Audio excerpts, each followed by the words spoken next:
Obrigado, Sr. Presidente. Saudar o Dr. Alexandre Santos pelas informações que nos traz e dizendo que, apesar de ainda breve, o período de trabalhos desta Comissão de Inquérito já nos permite tirar algumas das conclusões, e uma delas é relativamente a alguma desconformidade que o Sr. Doutor aqui tentou de alguma forma desmontar, relativamente a algumas regras regulamentares que não eram cumpridas pelos órgãos de decisão da Caixa Geral de Depósitos. Sabemos que os órgãos de fiscalização fizeram o seu trabalho, sabemos que a Direção-Geral de Risco antecipou alguns dos riscos que se vieram a verificar, infelizmente, e também nos foi dito que havia uma certa apetência das áreas comerciais para o vender crédito, na medida em que, como também disse anteriormente, havia objetivos de crédito estabelecidos pela administração que importava naturalmente cumprir. E nessa circunstância eu pergunto-lhe um bocadinho sobre esse percurso dentro das direções comerciais. Eram pressionados pela administração no sentido de colocar em crédito no mercado? O que eu posso referir é que durante provavelmente uma década os objetivos eram maioritariamente de crescimento. Portanto, nós éramos medidos por objetivos de crescimento.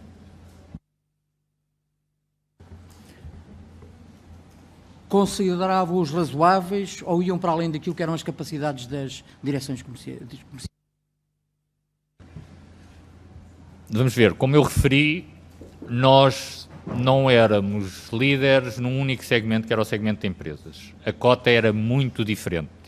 A cota das empresas era 13%, no crédito à habitação 31% e nos particulares julgo que 28%, julgo que foi estes números que eu referi.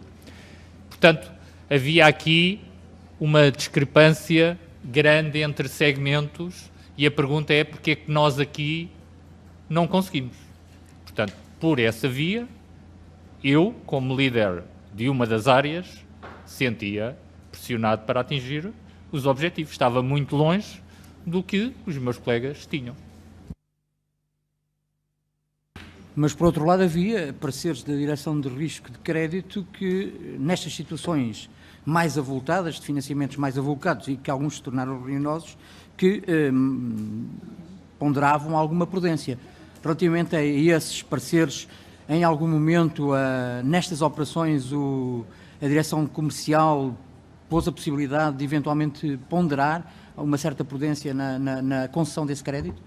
Não, deixe-me dizer que a prudência na concessão de crédito existia sempre. A minha equipa avaliava o crédito pela sua bondade, tentando criar as condições para que não houvesse qualquer tipo de problema futuro. E, se por acaso houvesse um problema futuro, estarmos garantidos por outras vias poder vir a ser ressarcidos do crédito. Mesmo aquele crédito que se falou aqui há pouco, como eu referi, a relação garantia-financiamento era 143%. Estamos a falar de um projeto reconhecido em termos turísticos. Portanto, não estamos a falar de uma coisa sem qualidade. Portanto, nós estávamos convencidos que o projeto tinha as suas virtudes. Relativamente às sugestões da DGR, Direção de Gestão de Risco, nós não as ignorávamos. Nós sempre tentámos acomodar as propostas que a Direção de Gestão de Risco realizava para que os créditos ainda ficassem mais seguros, indo ao encontro do que uma área que tinha a obrigação de ser mais prudente que a área comercial sugeria. Nunca procurámos ignorar o parecer do risco. E nunca. Então, como é que se compreende, Sr. Doutor, que em créditos de valor menos avultado imperasse sempre o parecer da Direção de Risco quando a Direção de Risco chumbava esses mesmos créditos, e em créditos de valor bastante mais elevado, como estes casos, normalmente a decisão da administração ou do Conselho Alargado de Crédito levava a que a proposta comercial fosse favorecida. Era uma prerrogativa que tinham e que nos outros níveis não existia. O normativo assim dizia. Portanto, até ao órgão onde houver um administrador, não é possível realizar nenhuma operação com parecer desfavorável do risco. Caso a área comercial entenda que a operação mesmo assim era fazível, então tinha que ir subir até um órgão que tivesse um administrador para decisão. Muito bem. Sr. Doutor, eu percebi do currículo que aqui nos trouxe que até 2011, sensivelmente, percebi todas as suas funções nesta área. A partir de 2011, quais são as suas atuais funções na Caixa Geral? As minhas atuais funções sou responsável por uma área de suporte de crédito especializado.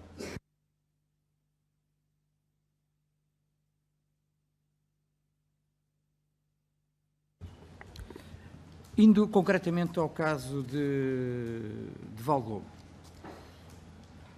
no vosso parecer, entendia-se que os valores das receitas da operação eram demasiado ambiciosos, despesas baixas e que o risco contratual era muito alto. Apontava ainda que os promotores eram pessoas com experiência vasta na gestão imobiliária e conceituados, mas que o risco contratual era significativamente alto. Portanto, como justifica a vossa direção que, havendo riscos tão elevados de sustentabilidade da operação, e ainda assim, portanto, apesar das objeções de direção de risco, ainda assim terem aprovado esta operação? Vou-me repetir relativamente à resposta que dei ao Sr. Deputado do PCP. A decisão foi tomada pelos senhores administradores, ponderando esses riscos, acharam que mesmo assim a operação era realizável. Conhecia o administrador Armando Vara antes dele ter entrado para administrador da Caixa? Não, só o conheci quando ele foi nomeado meu administrador do Pelouro.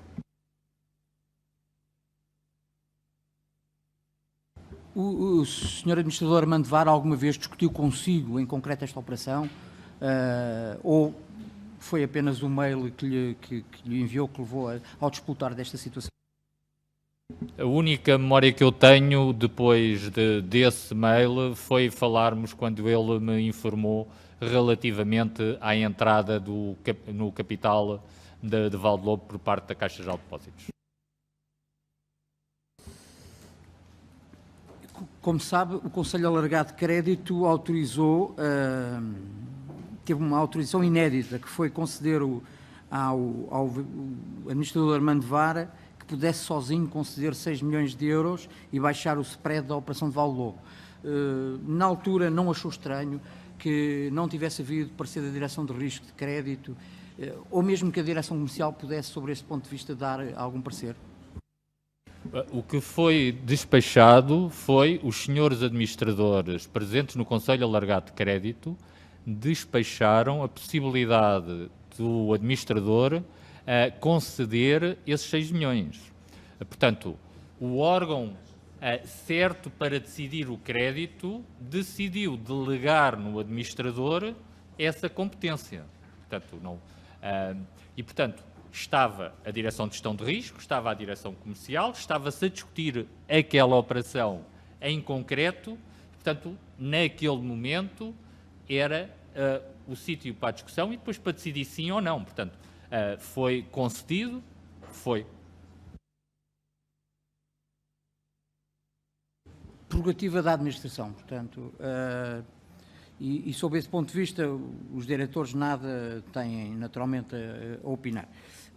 Quem pode, e nessa circunstância percebemos a situação. Outro dos critérios que levou ao parecer favorável por parte da direção de empresas SU foi a reputação dos acionistas. Eu recordo-me, e vi algures, que o Grupo Vallobo tinha na altura uma autonomia financeira muito baixa, cerca de 18%, um elevado nível de endividamento, 210%, passivo elevado, qualquer coisa como 399% face ao volume de negócios. Como é que justifica com estas condicionantes todas que ainda assim a reputação valha mais que os números? O professor deputado falou na reputação dos investidores e depois falou nos números de Valdelobo. São duas coisas distintas. Mas eu vou tentar, mesmo assim, sendo distinto, falar das duas. Relativamente, quando se falava da reputação, queria-se dizer, tinham pessoas que conheciam o setor imobiliário, tinham pessoas que conheciam o setor financeiro. Portanto, em termos de capacidade de gestão, parecia haver uma equipa que poderia levar para a frente o projeto. Depois, relativamente à empresa, eu não tenho aqui presente os números, mas de memória diria que o endividamento das empresas à data era baixo relativamente ao património. Eu lembro que referi aqui que o património garantia cerca de 143% do crédito. A dívida à data, não posterior ao investimento. O Sr. Deputado falou de Valdelobo, naquela data tinha uma dívida baixa e tinha tido dos melhores anos de vendas com EBITDAs, portanto ganhos antes de pagar os impostos, antes de pagar os juros e antes das amortizações e depreciações, que pagaria a dívida em cerca de 2 anos. Portanto, em termos de Valdelobo, a empresa naquele momento, pré-aquisição, era uma empresa saudável. Ao que me parece, o volume de vendas mais favorável de Valdelobo foi atingido em 2004. Em 2007 já há um decréscimo desse volume de negócios. A operação foi analisada com números de 2005. Começou em 2006, portanto, o primeiro conselho foi de junho de 2006, o segundo conselho foi de outubro de 2006. Portanto, os números analisados foram de 2005, foi, julgo, o melhor ano de vendas de Valdelobo. Outra das condicionantes que havia era a necessidade de se efetuar uma due diligence à questão da avaliação dos imóveis. E inclusive também outro dos condicionamentos era a aprovação dos projetos de licenciamento e a sindicação por um grupo bancário. Como é que se justifica que não se tenha efetuado todos estes procedimentos? A avaliação imobiliária foi feita, a due diligence foi feita, a sindicação não foi feita e já expliquei as razões porque não foi feita. Muito obrigado, Sr. Deputado.